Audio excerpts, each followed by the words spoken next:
This is still 3FM Sunrise on 3FM 92.7. This morning, as I mentioned, you have my full permission to eat something very heavy to set you up for the day. The matters that you and I have to contend with, they're very mighty, very meaty, very serious issues. Today, I need all of you on top form, even if you want to maybe drink something. For those of you whose stomachs don't open before 12 noon, maybe a hot cup of cocoa, a cup of tea, maybe a hot cup of coffee, maybe to set you up for the day. Sixtus Ullo, the producer here, 3FM Sunrise on 3FM 92.7. Why didn't you mention TZ?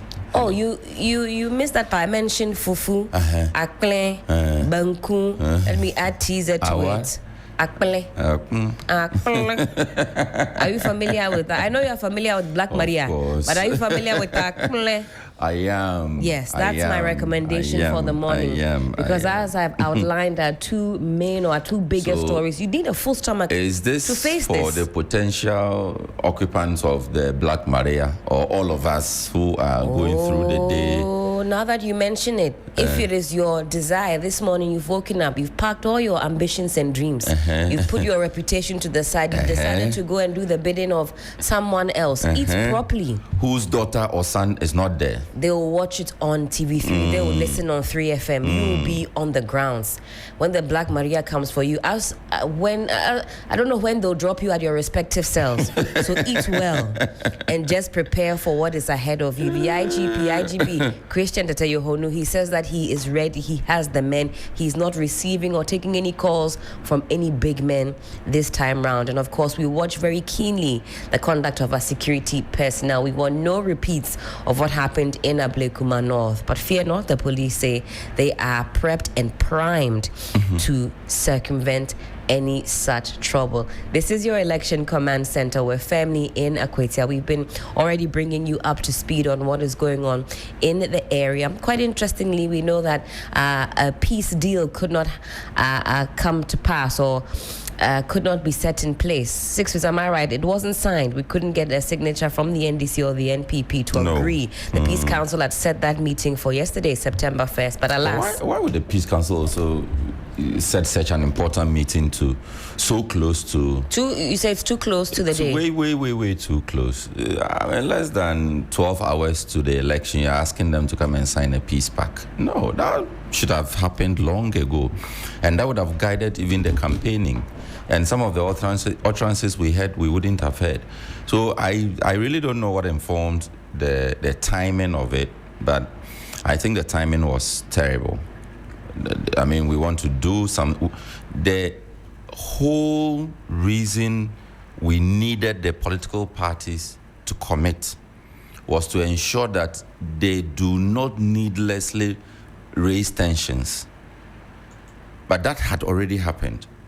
And we have, in fact, they were flying in high mode. Then you ask them to come and sign to say they will not fly in high mode. They're already flying high up there. So I think the timing was terrible. Way too bad. We should have had that 2 months ago. 2 months ago, you said? Worst case scenario. We should have had that. Is it up to 2 months? Yeah. Because we got the indication very early in the day that they were going to be these kinds of tensions that we are seeing. Whether is it even from Ablekuma North? We should have picked that signal. That signal. So I don't know what we're waiting for. You want them to sign a peace pact and you are calling them 12 hours to the polls. No, that is... They are in a different mindset at that point. Whatever trigger they have to trigger has already been triggered. I mean, at that point, it's not a matter of undoing. It should be preventative. They had already set in motion a series of events. Okay, they had blocked Mosquito and his team from accessing a funeral ground. Others were using the passing of the late the member of parliament as the cornerstone of the campaign. They started pointing accusing fingers. You killed him. No, I have no idea what you are talking about. It is rather you. Right. That had already happened. The the campaigning from one end of the constituency to the other end of the constituency already started, and all the heats already on. We have our friends who traveled from across the country. They are all in Akwatia. You are now asking them to come and sign peace pact. To what end? Right. Or it's just a matter of ceremony for us? We want to tick a box. Just to say that we've invited the parties and... We are beginning to make a mockery of these things, because we see it happen at the presidential level and nothing happens. They sign bonds every election year since 2016. They sign bonds, and we see nothing come out of it. So what are we up to? It's like, we have to tick the box and look for funding. They say we are coming to do presidential peace accord or parliamentary peace accord. So let's find money and print a 5-page document and invite people to come. Then we'll drink tea without biscuits, and then they will sign paper to say that they will not fight, when actually the fight is already happening. And the paper that they sign is not binding on them. It's not biting. So what's the essence? Let's stop tickling ourselves. Optics, you say? We like play too much in this country. Play day one I thought. Too much, Helen. Way too much. So I was surprised to hear MPC are now coming to do peace accord. To accord who what? In fact, would you say it would have been better if they had just stayed? They should have just remained in their corner and be releasing the statements. A statement. Because right now it's way too late in the day. Were there engagements leading up to yesterday? I didn't hear of any engagements. Neither did I. Because with all the salvos that were thrown, we didn't hear the Peace Council author a word. With all the, what is that expression usually? Bas. Yes. We didn't hear the Peace Council say anything. With all the trooping in and out, we didn't hear the Peace Council say. In fact, so far, it is the Ghana Police Service we must commend. So far. For which actions so far? The preparation. In fact, that alone has sent signal to people who want to foment trouble that, look, Akwatia is not a ground. Coming out of Ablekuma North, we saw what the police started doing, and at every turn, the IGP was letting us in on what the plans are. That's right. Up to last night. The very last report we got from Egbeta on the ground was from the collation center. They had gone to do the final, should I call it rehearsals, and then they were dispatched to go take a nap and then come back at midnight, so they would begin dispatching the materials to the various polling stations. So we can see, it is clear on the ground that the IGP and his team really prepared for this. They are ready for it. We can tell. Right. We cannot say same for the National Peace Council. Was the National Peace Council just waiting to cash in on the bus? Is that what is happening? Well, a lot for you and I, like I said this morning, to sink our teeth into. Exactly 13 minutes and some 4, now 3, now 2, now 1 second to go until the polls officially open in Akwatia for the by-election. And it's one to certainly watch. And that is why right here at your Election Command Center, we're keeping you front and center. Of course, another big ticket item on our list is the issue of the now removed Chief Justice of the Republic of Ghana. And if you check out 3news.com, it's the banner story on the payment of per diem to your husband and daughter cannot be justified in law.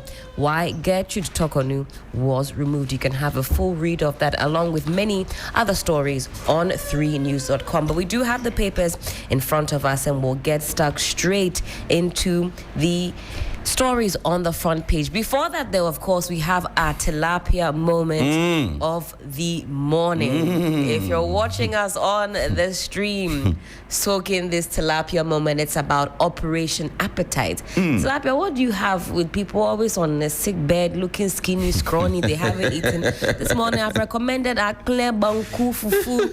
Recommended to your patients. Okay. And tilapia has actually gone against your recommendation. See what's on the tray. Oh, salad.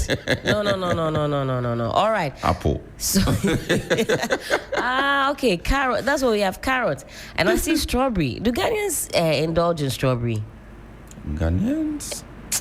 It's a new. The strawberry is not cheap. Not in our market. Oh. What is in our market is orange, 3 for 10 Ghana. Mango, 25 Ghana. How much is the pineapple? Pineapple is, well, it depends. 15 Ghana, 20 Ghana. What? I don't know where you buy your pineapple from. How much do you buy yours for? Oh, right. 7 cedis. Yes. Pineapple. But that one is the junior pineapple, baby. 4 slices and the pineapple is done.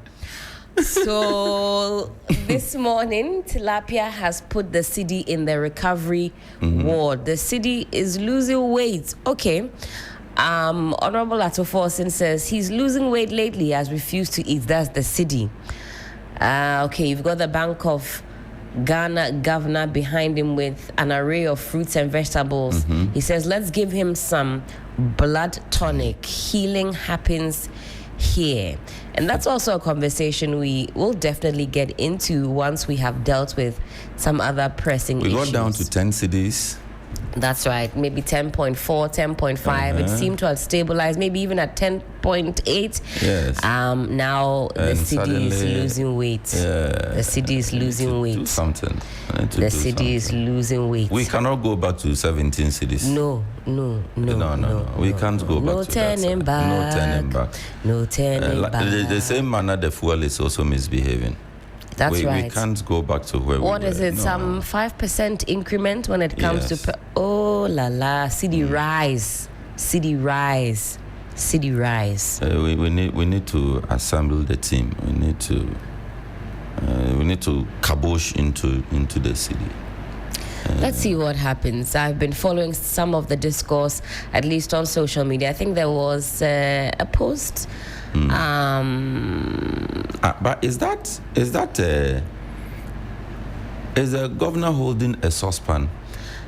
He says, let's give him some blood tonic. Maybe the blood tonic is... It looks like some ampesi inside there.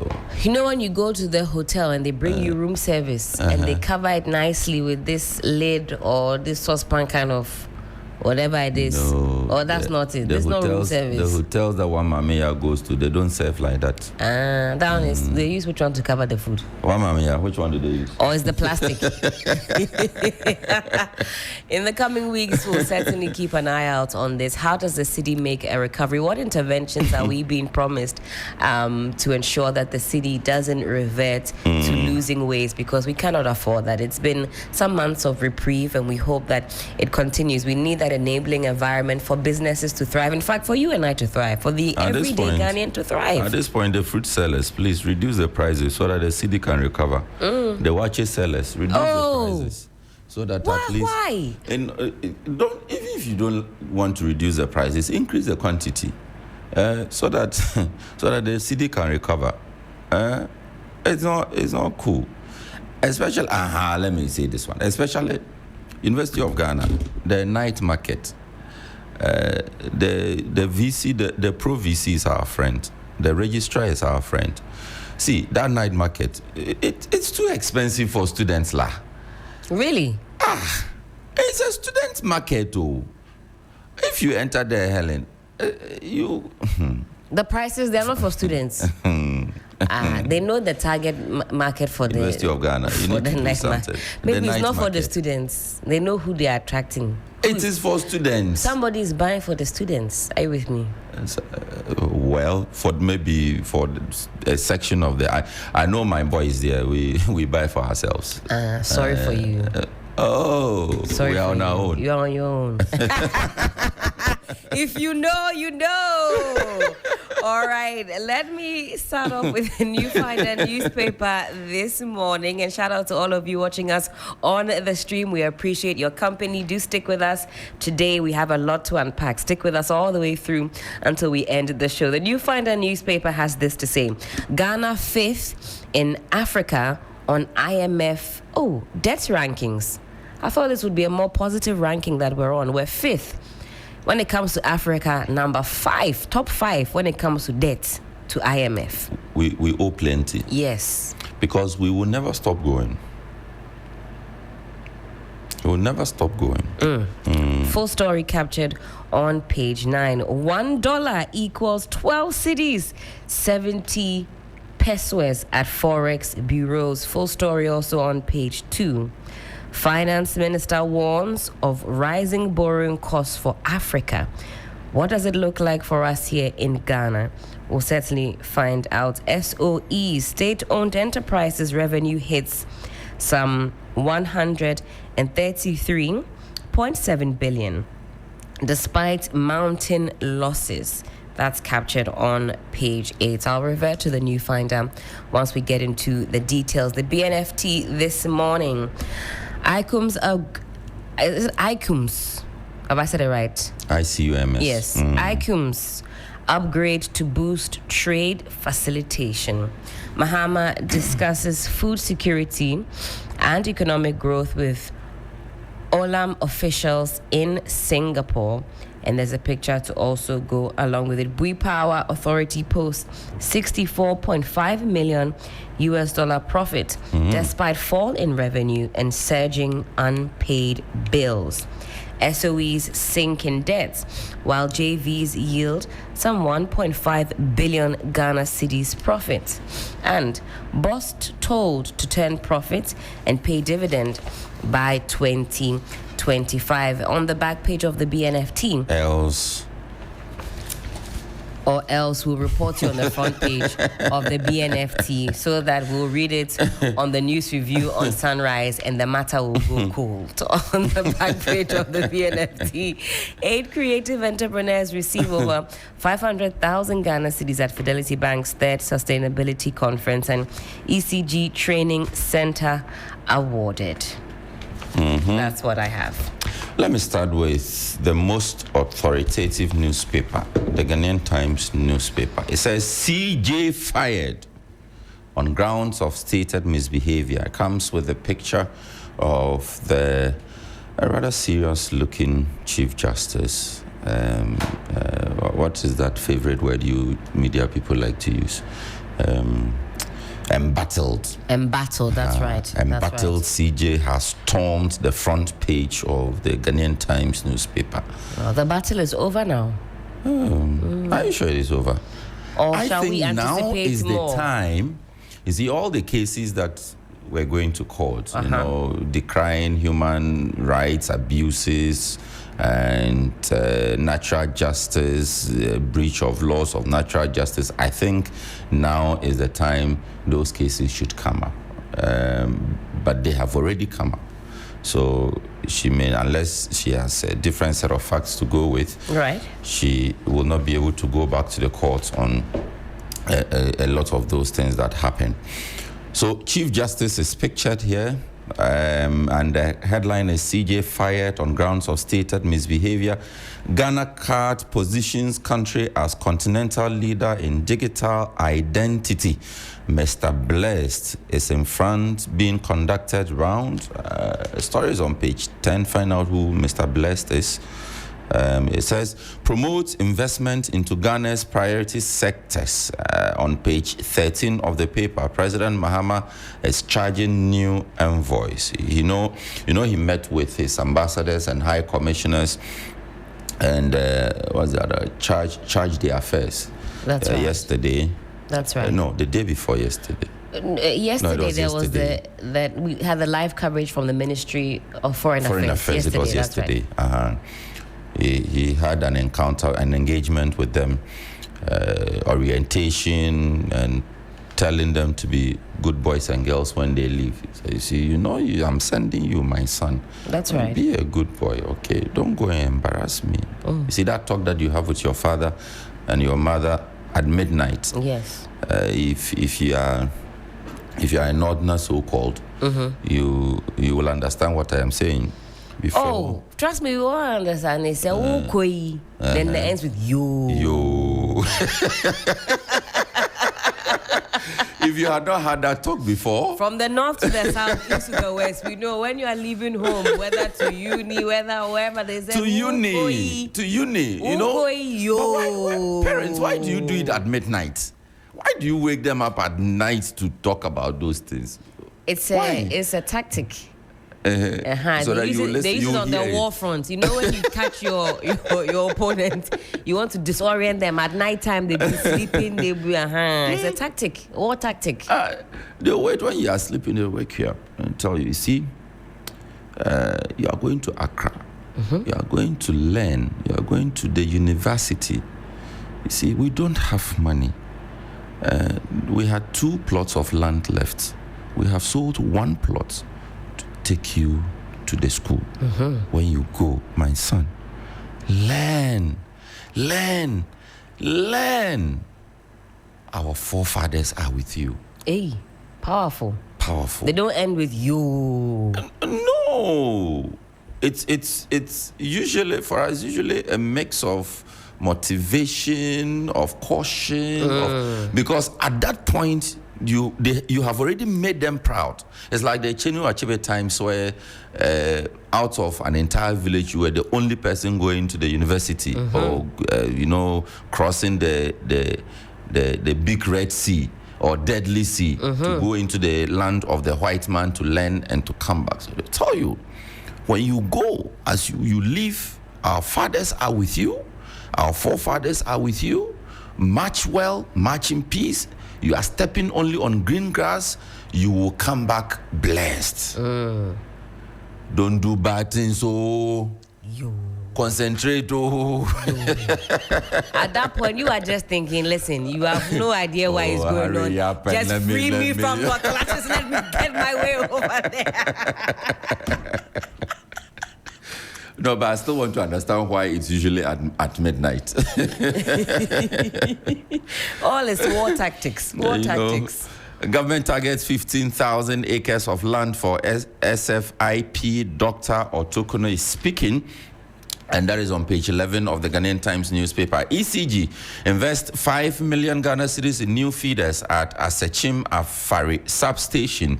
Jospon, Comtech, train waste managers in Western North regions. Also on the back page of the Ghanaian Times newspaper. You can get that for only 8 Ghana cedis. And finally, for me, Ghana's favorite newspaper, you have the Daily Guide newspaper on the front page. Mahama makes history. Sacks CJ Tokono. Listen, Mahama makes history. Sacks CJ Tokono. 2 arrested over Sotum Homo shooting, 22 drowned in Galamsey pits. Nadmo gives that statistic, and all set for Akotiaba election today, and comes with the pictures of the 2 known faces. Bernard Baidu. Somebody said this lawyer is a backstabber. Because come and defend me. You came to uproot me. And then, Dr. Baumia also referenced him. He said, this is the same lawyer that was representing Ernest Kumi's, shall I say, opponent, and was dragging him to court, and now he wants to... Ernest is dead. And he's taking over. He said, don't give this guy a chance. Look at the optics. No, but all is fair. That's right. I mean, I believe he is a member of the party, else the party wouldn't have allowed him. That's right. Again, I believe he's paid his dues. Otherwise, the party wouldn't have allowed him. This local politics is more serious than we see it.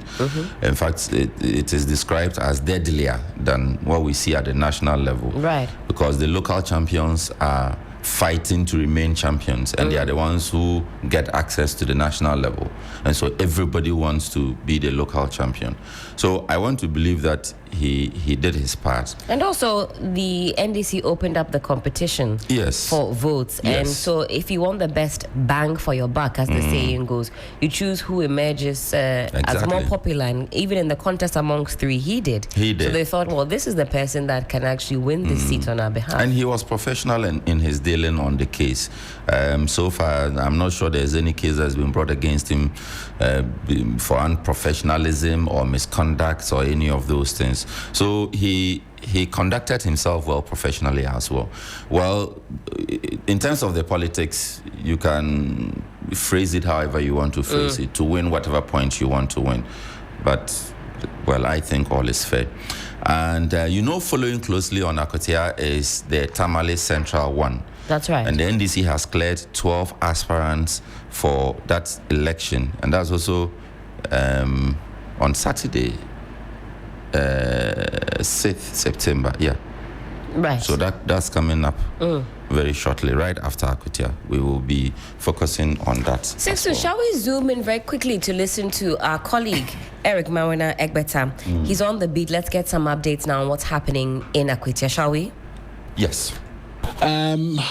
Before voting would have started as well, came round to just two women who were really seated, and they are the two individuals who are actually going through the process right now. They were seated here waiting for the officials to finish everything. He came, informed them about the process, walked them through what is going to happen when they get to the polling station, that there will be a name verification officer. From there, they'll move to a person with the biometric verification device and walk them through the process of verification.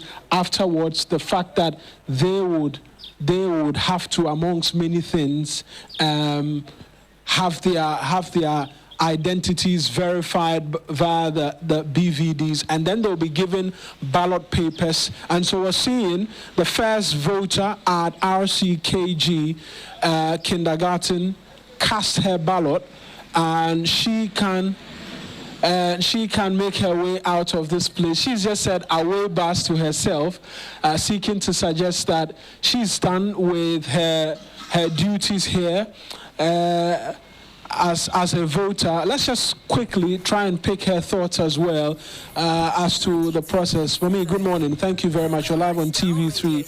I saw you tell yourself away bars. Ayankatri. Who say what say away bars? I didn't know ban tem say waba beto waba.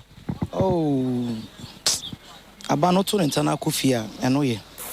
Temeturi na makufi. No. Now, Oba no wa who say easy official no be church mo in same ni mo koye no na process net saying. Sa so no cheren sa pepe netie. Debi ya to ewi. What to aba but kasa bebre akoso dey nso na wo hwa personally wo dey oba beto aba. Oh, say no mo kasa botran to kwa besi no. Oto aba we na akufi ahwensi. Media me feel say bibie no ebesi. Ye beto no function, ye be ka no function bibie no me besi. Until I'm about to enter, until me coffee. Now, Obeko, Juma Swana, wo fear. Menko baby, I'm Ufi. Menko baby, I'm Ufi. See a rich in the Bessibia, Yamiasem. So she's voted, and she says that there's been a lot of statements, a lot of speeches that at 3 there will be disturbances and all of that, but she believes nothing of that sort is going to happen. The second voter as well at RC Kindergarten, Hashes as well, finished her voting. And so I mentioned there were 2 women here, and those are the women, all having successfully voted as well, and are making their way out of the RC kindergarten school where voting has taken place. And we're just going to move from here and then go to the RC primary as well, because I mentioned there are 2 polling stations. There's one where the 2 individuals who had come waiting to partake in the exercise have successfully been able to do that. This is RC primary as well, another polling station. And I must mention that there are slight drizzles this morning as well. And so call it whatever you want, but we're seeing a lot more in terms of police presence as well. We understand that the presence of the police will be felt all throughout, and so you see them with a bit more of riot gear, just precautionary at this point in time, precautionary with respect to what we're expecting to happen. But just before we go to RC Primary, we're seeing the police continue to deploy a lot more of the riot gear, a bit more of that's a riot gear RC Primary as well. Just precautionary at this point in time. Precautionary. We're seeing a lot more with respect to what we're expecting to happen. But just before we go to RC Primary, we're seeing the police continue to deploy a lot more of the has just finished riot gear equipment. That's a voter at RC Primary as well, going through that in the ballot process as well. And then we're seeing a lot more individuals here than we've seen at RCKG. I see 3 people currently from him as well. The process, and the man in white, he has just finished casting at RC Primary where his ballot, and then we'll see him put that in the ballot box as well. Yes, as announced by the Electoral Commission. Voila, he's done, and he will make his way out. Maybe we could get a lot of party agents a quick word from him as well. But we're seeing the others as well go through the process here at RC Primary, where voting has started at 7 a.m. as announced or yes, as announced by the Electoral Commission. And so that is what's happening. A lot of party agents as well, all here and present.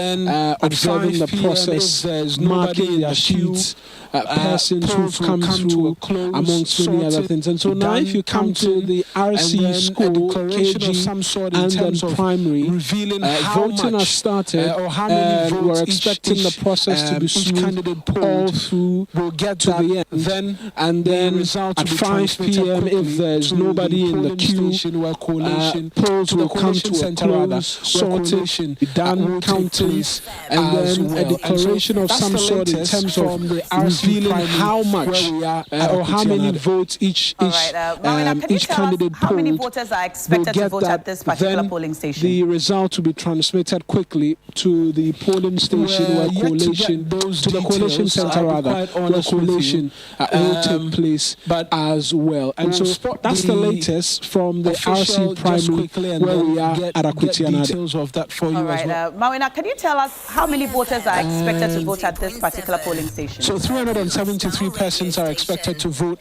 at the RC Primary. We're yet to get those details. I'll be quite honest with you.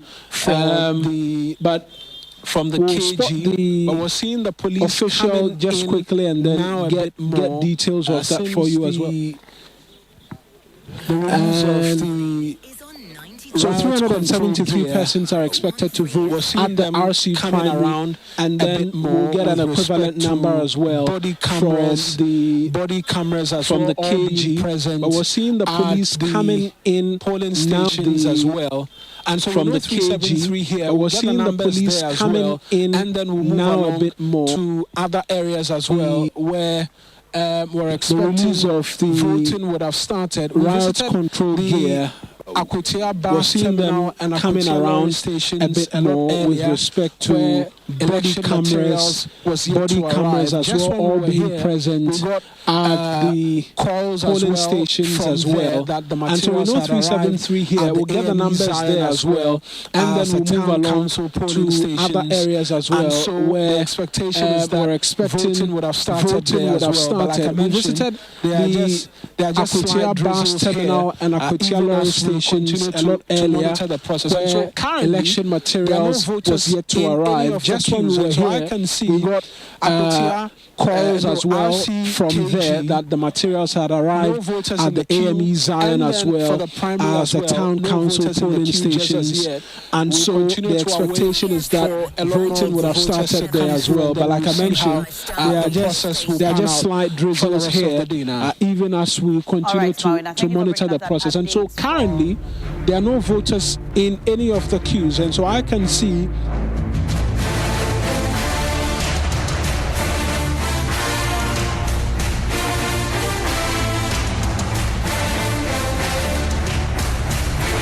colleague there, Eric Mauna Egbeta, on the beat in Akwetia. As the polling centers have officially opened, this is your election command center. This is 3FM Sunrise on 3FM 92.7, and we see that heavy police presence there also on the grounds. We've been promised that the police are going to ensure peace and order as far as this Akwetia by-election is concerned. Johnnie Hughes in the studio, also one Sixtus Ullo. Sixtus, Johnnie, you see the police having masked up. Does that give you confidence for things to come? Well, it's indeed refreshing to know that you have the police up and doing, and particularly fixated on the work that we all expect for them to do.